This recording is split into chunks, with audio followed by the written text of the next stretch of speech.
Energy sector has a phenomenal role in terms of sustainable development.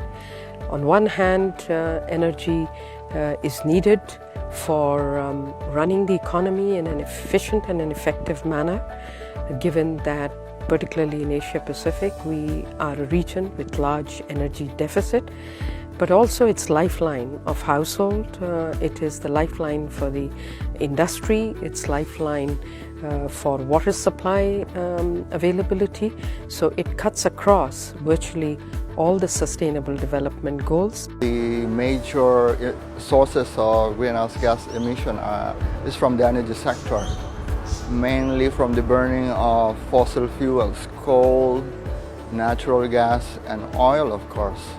So if we have to address mitigating emissions, then we really have to focus on the energy sector. Everything is in limitation, so you have to be very wise in using the energy. Everybody, it's not only the government, but also the private sector, but also the civil society.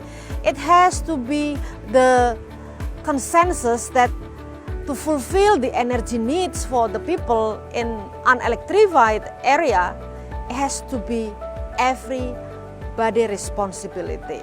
पहिला चाहिँ अलि फुर्सद निकालेर अनि दिनमा कहिले कहिले मात्र सिउँथ्यो अहिले चाहिँ बत्ती आएपछि अनि रातिमै सिउँछ अनि कपडाहरू पनि धेरै आउँछ र अहिले यो प्रोजेक्टले गर्दाखेरि टिभीहरू पनि हेर्न पायो अनि त्यसपछि युवाहरूलाई चाहिँ अब अलिकति अहिले नेटहरू चलाउनु फेसबुकहरू चलाउनु अब चार्ज भइसकेपछि त्यसले चाहिँ युवाहरूको धेरै चलाएको विश्वमा भइरहेको घटनाहरू पनि अब नेटहरूबाट देख्न सकिने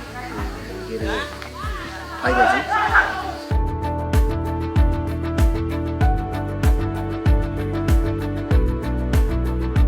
What we've been doing is to follow the public-private partnership approach in delivering the energy service at the last mile people. So public-private partnership approach, private sectors needs support from the government, right? You need to create enabling environment for private sector to invest in. 更重要的一个是，现在的能源要从化石能源走向可再生能源。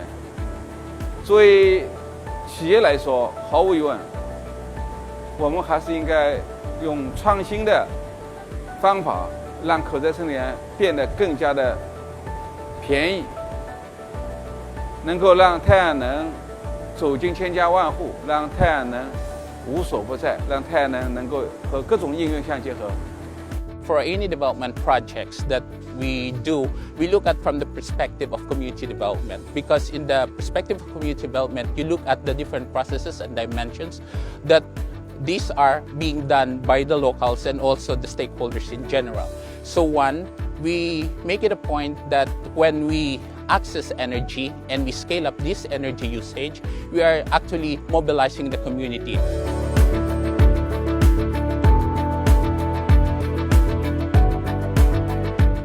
With the Asia-Pacific Energy Portal, we are working to improve access to the information that policymakers need. With data and policy information as well as infrastructure, we are enabling users to better understand the energy context within Asia and Pacific, and therefore make better decisions that can push us to a more sustainable energy future.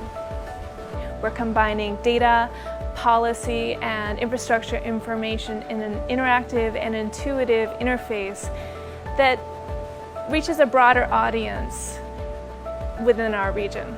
They cannot grow independently, they have to grow interdependently. So they need more collaboration, and they need to help each other to share the same growth of the growing in a sustainable manner. The connectivity may be in terms of the pipeline, the electric transmission lines. So that means they can generate the power trade and also can produce more international relationship and economic partnership in the future together.